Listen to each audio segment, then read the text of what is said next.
أعوذ بالله من الشيطان الرجيم. بسم الله الرحمن الرحيم.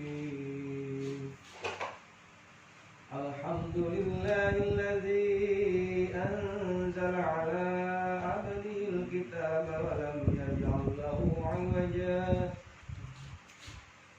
قيما لينذر بأسا شديدا من لدنه ويبشر المؤمنين الذين يعملون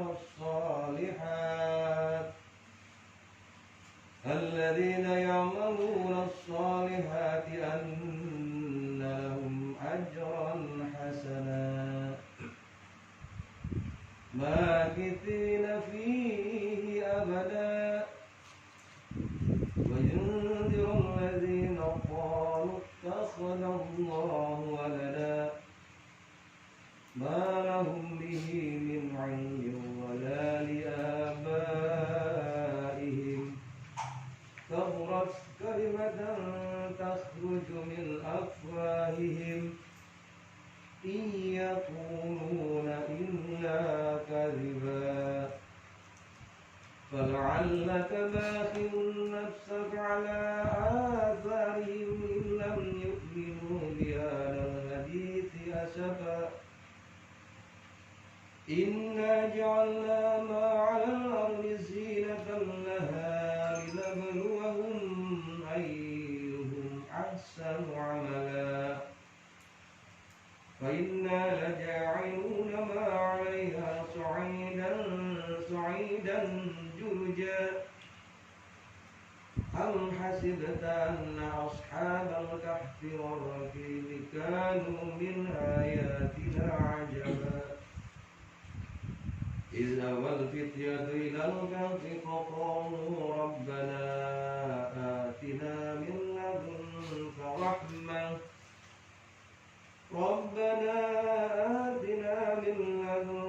رحمة وهيئ لنا من أمرنا رشدا صدق الله العظيم. Alhamdulillahirrahmanirrahim. Telah kita dengarkan bersama-sama pembacaan surat Al-Quran, dan insya Allah dengan mendengarkannya kita mendapat rahmat dari Allah Subhanahu Wa Taala. Untuk itu pertama-tama juga saya mengucapkan dengan hormat terima kasih untuk tuan rumah kita Ustaz Zainal Rahman beserta Iwan kita semua yang telah hadir pada hari ini. Semoga hari ini kita semua mendapatkan rahmat dan nikmat dari Allah Subhanahu Wa Taala. Untuk itu langsung saja kita ke acara utama, penyampaian tausiah agama dari Ustaz Zainal Rahman. Untuk waktu dan tempat dipersilakan.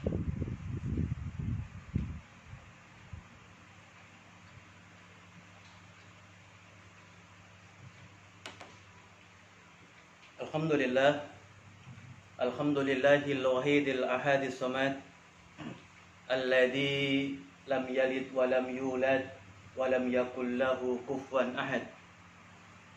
Ahmaduhu subhanahu wa ta'ala wa ashkuruh wa usni alaihi wa nukabbiruh wa nastahdihi wa nastaghfiruh wa nusalli wa nusallim Muhammadin sallallahu alaihi wasallam wa ala alihi wa ashabihi wa man da'a bida'watik waqtada bisunnatik ila yaumil la raiba fi. A'udzu billahi minasyaitonir rajim. Bismillahirrahmanirrahim. Ya ayyuhalladzina amanu taqullaha haqqa tuqatih wa la tamutunna illa wa antum muslimun. Rabbi shrah li sadri wa yassir li amri wahlul 'uqdatam min lisani yafqahu qawli. Uhayyukum bi tahiyatul Islam, tahiyatul bil ahlil jannah, tahiyatul mubarakah. Assalamualaikum warahmatullahi wabarakatuh. Waalaikumsalam. Alhamdulillahirabbil alamin. Ikhwan fillah yang insyaallah senantiasa mengharapkan rahmat dan hidayah Allah Subhanahu wa taala. Pertama dan paling utama, mari senantiasa kita panjatkan puja serta syukur kehadirat Allah Subhanahu wa taala. Semoga dengan panjatan puja dan syukur ini Allah makin tambahkan lagi nikmat kepada kita semua. Dan insya Allah dengan panjatan puja dan syukur ini Allah mudahkan langkah-langkah dakwah kita semua. Amin. Amin ya robbal alamin. Dan insya Allah dengan panjatan puja dan syukur ini kita menjadi hamba-hamba Allah yang dibanggakan oleh Rasulullah. Karena Rasul pernah berkata, ajaban li amril mukminin. Sungguh menakjubkan orang-orang beriman itu setiap kesempatan selalu bersyukur atas nikmat-nikmat Allah. Salawat serta salam kita aturkan kepada baginda Nabi besar Muhammad sallallahu alaihi wasallam, uswah dan teladan buat kita semua yang insya Allah telah membimbing kita semua kepada siratal mustaqim. Dan insya Allah kita semua senantiasa diberikan kekuatan oleh Allah untuk menapaki jalan siratal mustaqim ini sampai akhir hayat hidup kita. Amin. Amin ya robbal alamin. Ikhwan fillah rahimatullah.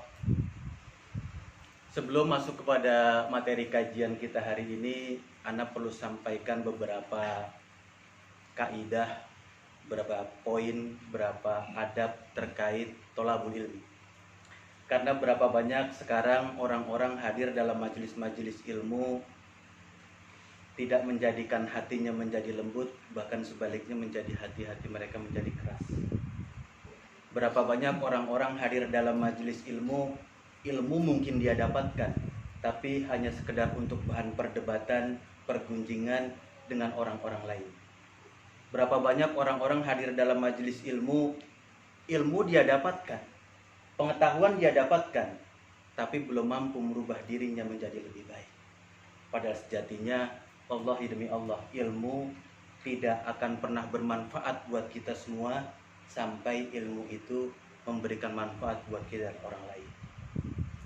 Maka kaidah pertama, adab pertama ketika tolabul ilmi namanya ziyadatul ilmi. Yang pertama ziyadatul ilmi, menghormati, memuliakan ilmu. Jadi di sini kita diperintahkan oleh Allah dan Rasul-Nya untuk memuliakan ilmu. Karena sejatinya ilmu adalah penerang kehidupan manusia. Artinya kalau kita diperintahkan untuk menghormati ilmu, siapapun yang menyampaikannya nanti selama dia benar sesuai Al-Quran Sunnah, terima. Tapi ketika berseberangan dengan Al-Quran Sunnah, kita tolak. Karena berapa banyak hari ini orang hadir dalam majelis ilmu, apa kata dia? Saya kalau bukan Ustadz Fulan nggak akan dengar gitu. Kalau bukan Ustadz Fulan yang ngajarin, saya nggak ikutin gitu. Padahal kita diperintahkan ziyadatul ilmi, hormati, hargai, muliakan ilmu. Siapapun yang menyampaikan selama hak ikuti, kalau batil tinggalkan. Jadi yang pertama, hormati, muliakan ilmu. Yang kedua, ketika hadir dalam majelis-majelis ilmu, pastikan seluruh panca indera kita hidupkan. Karena berapa banyak orang-orang hadir dalam majelis ilmu, hadir jasadnya, hadir raganya, tapi ruhnya tidak ada. Karena apa? Semua panca inderanya tidak dimaksimalkan. Maka ketika hadir dalam majelis ilmu, semua panca indera kita nih, pendengaran, penglihatan, hati, semua kita optimalkan agar ilmu yang disampaikan bermanfaat buat kita semua. Jadi ketika kita hadir dalam majelis-majelis ilmu, pastikan panca indera kita benar-benar fokus, benar-benar concern untuk memperhatikan apa yang disampaikan. Jadi ustadznya ngomong apa, pandang, dilihat. Kalau bisa dipelototin apa yang disampaikan olehnya. Jangan sebaliknya ketika hadir dalam majelis ilmu, semua nunduk gitu. Padahal laki-laki itu diperintahkan menundukkan pandangan kalau apa kira-kira? Kalau ngelihat wanita, ngelihat akhwat, diperintahkan kita tundukkan pandangan. Jadi jangan dibalik. Kalau hadir dalam majelis ilmu ketemu ustadz nunduk, tapi ketemu wanita tegak gitu. Itu yang kadang-kadang menghalangi kita mendapatkan ilmu dan pemahaman. Jadi pertama ziyadatul ilmi, yang kedua optimalkan panca indera kita. Yang ketiga, ketika hadir dalam majelis-majelis ilmu, jauhkan sifat sombong. Karena berapa banyak orang-orang hadir dalam majelis ilmu sudah dengan pemahaman seperti ini, nggak mau dirubah sama sekali. Merasa pemahaman yang paling benar. Padahal ilmu itu laksana air. Dia mengalir dari tempat yang tinggi ke tempat yang rendah. Nah, orang kalau hadir dalam majelis ilmu, tinggi hatinya. Tinggi hati bahasa kita apa? Sombong. Sulit menerima ilmu. Maka hanya orang-orang yang rendah hatinya, insya Allah ilmu akan mudah mengalir pada diri. Jadi rendahkan hati kita ketika hadir dalam majelis ilmu, insya Allah Allah akan berikan ilmu kepada kita semua.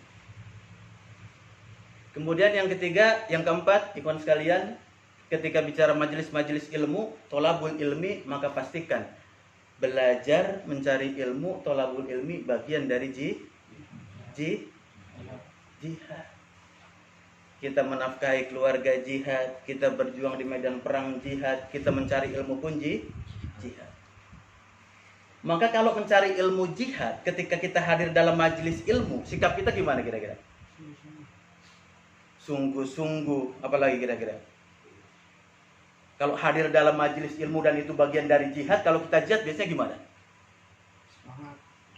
Semangat, waspada, penuh kewaspadaan, sungguh-sungguh. Begitulah seharusnya.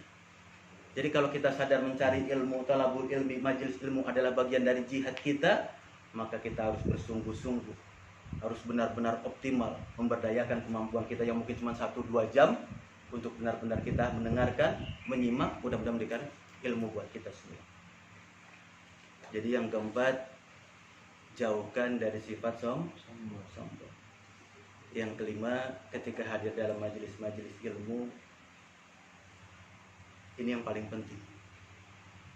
Berapa banyak orang setiap minggu, setiap bulan hadir dalam kajian-kajian, hadir dalam majelis-majelis ilmu, ilmu dia dapatkan, hafalan mungkin dia banyak, mau Al-Qur'annya, mau ayatnya, mau hadisnya, tapi tidak punya pemahaman. Pernah gak nyaksiin begitu? Datang ke majelis ilmu, rajin, kemana-mana dia kejar, tapi nggak ada perubahan buat diri. Karena tidak diberikan pemahaman. Berapa banyak ustadz, kiai, lulusan pondok, lulusan Timur Tengah, anaknya, istrinya nggak pakai hijab. Itu menunjukkan paham atau nggak paham kira-kira? Nggak paham. Maka itu berapa kaidah, berapa adab yang harus kita perhatikan dalam thalabul ilmi. Dengan cara seperti itu mudah-mudahan Allah berikan kemudahan kita mendapatkan ilmu dan juga pemahaman. Karena ketika bicara masalah ilmi, Rabbi zidni ilman warzuqna fahman. Ilmu itu cuma perantara saja. Untuk apa? Mendapatkan pemahaman. Maka kita mohon kepada Allah diberikan ilmu dan juga pemahaman. Ikhwan fillah rahmatullah, kita masuk pada sisi kajian kita hari ini.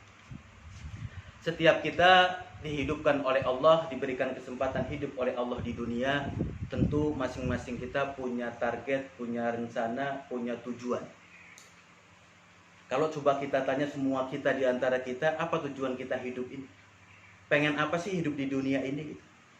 Kira-kira pengen apa kita? Kita dihidupkan oleh Allah nanti mungkin 50 tahun, 60 tahun, 70 tahun. Target kita, rencana kita, planning kita, harapan kita pengen jadi apa sih? Apa kira-kira?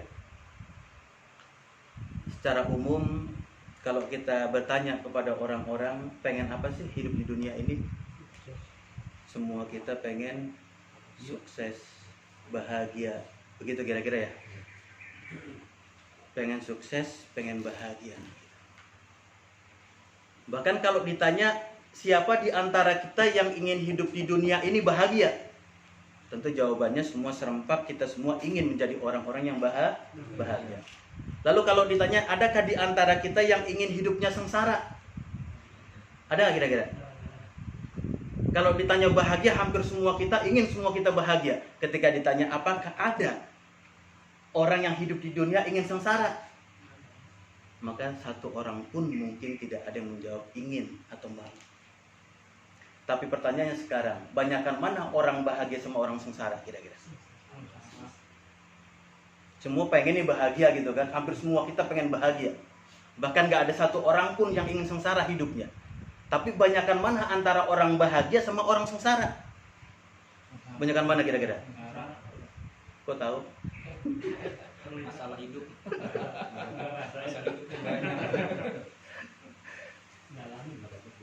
Faktanya memang demikian. Lebih banyak orang-orang yang sengsara dibandingkan orang yang bahagia. Apa pasalnya? Karena berapa banyak orang hari ini mendefinisikan bahagia, mengartikan bahagia itu yang salah tempat. Gitu. Dia berkeinginan, dia punya target, dia punya tujuan, bahkan dia punya pemahaman. Kalau bahagia itu ada kaitannya dengan harta, dengan jabatan, dengan kekuasaan, itu yang buat mereka bahagia. Padahal ada nggak hubungan sih antara harta, jabatan, materi, kedudukan, popularitas tuh dengan kebahagiaan? Ada nggak hubungannya kira-kira? Belum tentu. Pasti nggak kalau orang diberikan harta yang banyak, kedudukan yang tinggi, popularitas, pasti dia bahagia. Ada yang bahagia, ada yang enggak.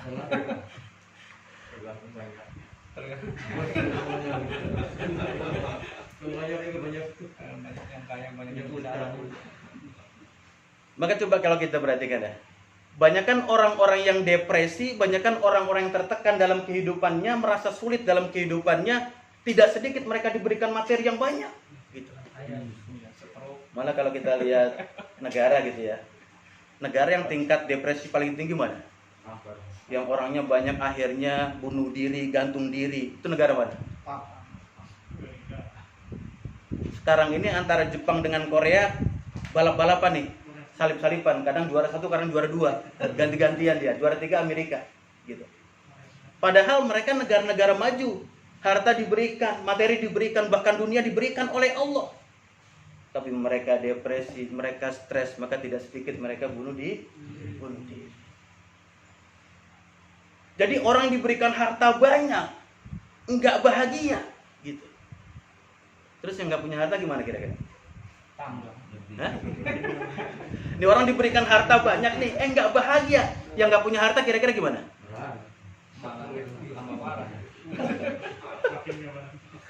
Kata kita yang hartanya banyak aja enggak bahagia, apalagi punya harta, enggak punya harta. Padahal lagi-lagi ikhwan fillah rahimakumullah, tidak ada hubungan langsung antara harta, jabatan dan kedudukan dengan kebahagiaan kita. Karena apa? Karena andai kata ada hubungan antara kebahagiaan dengan harta, jabatan dan kedudukan, maka perhatikan, orang paling kaya itu siapa kira-kira? Sampai hari ini nih, siapa yang paling kaya orang? Yang pernah ada manusia? Korun.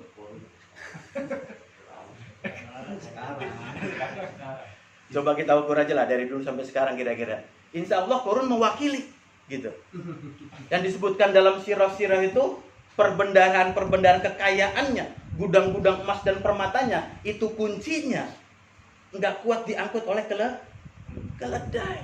Coba bayangkan, kuncinya loh itu, kuncinya doang, belum hartanya, nggak sanggup diangkut oleh keledai. Andai kedudukan yang tinggi, jabatan yang tinggi, kekuasaan yang tinggi punya hubungan langsung dengan kebahagiaan, yang paling bahagia siapa kira-kira? Fir'aun. Yang punya kekuasaan besar. Bahkan Mesir dengan wilayah sekitarnya itu, tanahnya, lautnya, sungai-sungainya, kebunnya, dalam kekuasaannya mutlak. Bahkan hidup matinya seseorang di situ tergantung Fir'aun. Coba bayangkan. Bukan cuma tanah, air, dan lingkungan sekitarnya, bahkan hidup mati seseorang tergantung Fir'aun. Kan pernah ngeluarin peraturan begitu kan? Bayi lahir, laki-laki bunuh. Menentang pemerintah, lewat. Kan gitu. Bahkan sampai dia mendeklarasikan dirinya, Anna rabbukumul a'la. Sayalah penguasa terbesar. Sayalah raja terbesar. Bahkan saya Tuhanmu. Rob, mereka bilang. Dan andai kata ada hubungan kecerdasan, kepandaian dengan kebahagiaan, siapa yang paling bahagia kira-kira? Haman. Perdana menterinya Fir'aun. Ini Masya Allah, satu kisah, satu periode memberikan penggambaran pada kita semua, memberikan pengajaran kepada semua. Ada Fir'aun, ada Qarun, ada Haman. Ini orang yang paling cerdas, yang paling cakap. Tapi saksikan, 3 orang tadi itu bahagia atau celaka kira-kira? Mereka dicelakakan oleh Allah, dibinasakan oleh Allah. Alih-alih dia bahagia, mereka sengsara dunia dan akhirat. Jadi tidak ada hubungan antara kekayaan, jabatan dengan kedudukan itu dengan kebahagiaan. Bahkan para nabi dan rasul diutus oleh Allah ke dunia ini untuk berdakwah, menyampaikan risalah. Tidak ada tujuan dia mendakwakan risalah ini kecuali apa? Bukan untuk mengajarkan kita kaya di dunia. Perhatikan. Para nabi dan rasul berdakwah kepada kita semua bukan untuk menjadikan kita kaya di dunia, tapi ingin menjadikan kita semua kaya di akhir. Ingin menjadikan kita semua bahagia di akhirat. Kaya di akhirat, bukan kaya di dunia. Perhatikan kisahnya Nabi Musa alaihissalam. Ketika sudah dakwah, kemudian diintimidasi, kemudian terdesak di Laut Merah, apa yang terjadi? Atas pertolongan Allah, dengan tongkatnya itu lautan bisa terbelah. Lalu Musa dengan para pengikutnya melewati Lautan Merah, dikejar oleh Fir'aun dan bala tentaranya. Musa diselamatkan oleh Allah, Fir'aun dan bala tentaranya tenggelamkan. Untung pernah pikir nggak? Itu andai kata Musa mau kembali lagi, nyebrang lagi laut itu lagi, itu di Mesir kekuasaannya kosong. Pernah kepikiran nggak? Itu dinastinya masih utuh di sana, kekayaannya masih berlimpah. Andai kata dia mau balik lagi ke Mesir, pasti jadi raja di sana dia. Iya nggak? Karena udah mati semua, ditenggelamkan oleh Allah. Kalau dia mau balik lagi aja sekali nyebrang gitu, pasti dia jadi penguasa di sana. Harta, materi, dunia pasti dia dapatkan. Pernah kita dengar nggak? Musa balik lagi, nyebrang lagi, diketok 2 kali gitu. Hah? Pernah dengar nggak?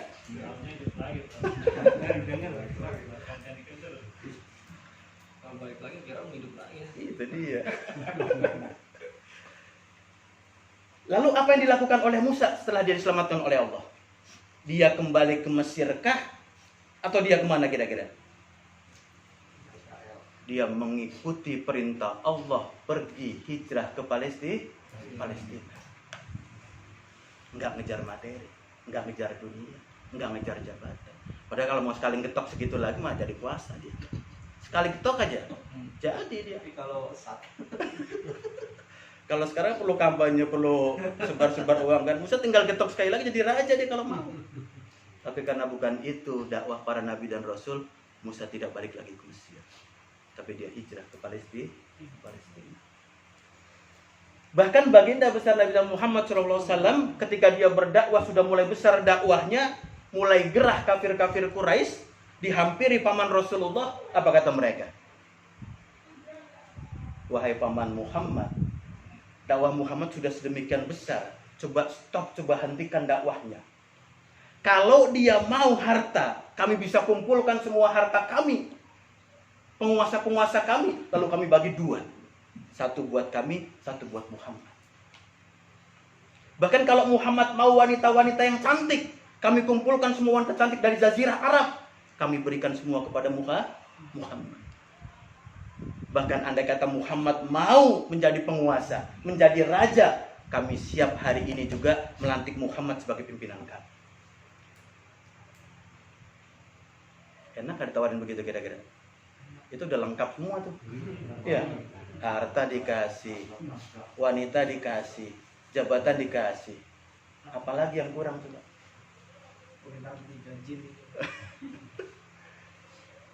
3 kenikmatan ditawarkan oleh mereka kepada Muhammad. Apa jawaban Muhammad? Apa jawaban Rasulullah? Kata Rasulullah, aku tidak butuh hartamu, aku tidak butuh wanitamu, aku tidak butuh kekuasaanmu. Yang aku inginkan agar kalian semua mengucapkan kalimat la ilaha illallah. Karena itulah sumber kebahagiaan. Bisa dipahami ya? Ya ternyata kebahagiaan itu tidak ada hubungan langsung antara harta, jabatan, dan kedudukan. Tapi hubungannya dengan iman. Jadi kebahagiaan kita, bahagianya kita dunia akhirat, tergantung iman kita, tergantung bagaimana komitmen kita terhadap kalimat la ilaha illallah Muhammad Rasulullah. Itulah jalan menjadikan kita bahagia dunia dan akhirat. Maka orang-orang yang sudah beriman, dia penuhi hatinya dengan Allah. Allah masuk dalam hatinya, gitu. Perhatikan. Orang kalau sudah hatinya masuk Allah, penuh hatinya dengan Allah, maka yang lain nomor 2, nomor 3, nomor 4. Tapi sebaliknya kalau ada manusia menempatkan sesuatu selain Allah di hatinya, maka wallahi demi Allah, dia tidak sanggup mencintai Allah. Tapi kalau orang sudah mencintai Allah, penuh hatinya dengan Allah, dia bisa mencintai anaknya karena Allah, bisa mencintai istrinya karena Allah, dari pekerjaannya karena Allah. Tapi kalau ada selain Allah dalam hatinya, dia akan tidak sanggup mencintai Allah secara sempurna. Maka Allah sangat tidak ridha kalau ada hambanya gitu ya, mencintai selain dirinya, lebih dia cintai dibandingkan mencintai Allah. Allah sangat tidak ridho kalau ada hambanya dia cinta kepada selain Allah, lebih cinta dibandingkan Allah. Gitu. Maka perhatikan kalau kita hidup atau dalam kehidupan ini kadang-kadang diuji dengan sesuatu yang kita miliki lalu diambil oleh Allah. Misalkan kita punya anak, udah lama ditunggu dari pernikahan gak dikasih-kasih, sekian tahun dikasih anak, lagi lucu-lucunya 9 bulan, 10 bulan, setahun, udah mulai bisa berdiri, bisa jalan, bisa bicara, dipanggil oleh Allah. Itu hakikatnya apa? Allah tidak ingin kita mencintai anak kita lebih kita cintai dibandingkan mencintai Allah. Jadi tujuannya ketika sesuatu yang kita miliki diambil oleh Allah, Allah berikan pengajaran kepada kita, jangan jadikan sesuatu selain Allah engkau lebih cintai dibandingkan Allah. Jadi apa sajalah, entah itu handphone, motor, anak, istri, kalau hilang, itu cara Allah ingin mengingatkan kita, jangan engkau jadikan selain Allah lebih engkau cintai dibandingkan Allah. Maka ikhwan fillah rahmatullah, kebahagiaan manusia tidak terukur atas jabatan, materi, dan kedudukan. Tapi kedudukan manusia bahagia tidak bahagia tergantung imannya, tergantung kalimat la ilaha illallah Muhammadar Rasulullah. Nah, ikhwan fillah rahmatullah, karena dalam surah As-Saff surah 61 ayat 10, 11, 12 itu menggambarkan kepada kita bagaimana sih orang-orang yang bahagia itu, ya kan? Yang Allah sindir dengan kata-kata tijarah, dengan kata-kata perdagangan, dengan kata-kata perniagaan, dengan bisnis. Tujuannya apa? Menginformasikan kepada manusia sesungguhnya inilah jalan untuk menuju bahagia. Ya ayyuhalladzina amanu hal adulukum ala tijaratin tunzikum min azabin alim. Kan begitu redaksinya ya. Hai orang beriman, mau nggak aku tunjukkan satu perniagaan, satu bisnis, satu perdagangan yang dengan perdagangan itu, bisnis itu, engkau akan terhindar dari azab Allah yang pedih dan engkau menjadi orang yang bahagia. Sambungannya gimana ayatnya itu? Temuan ayat itu.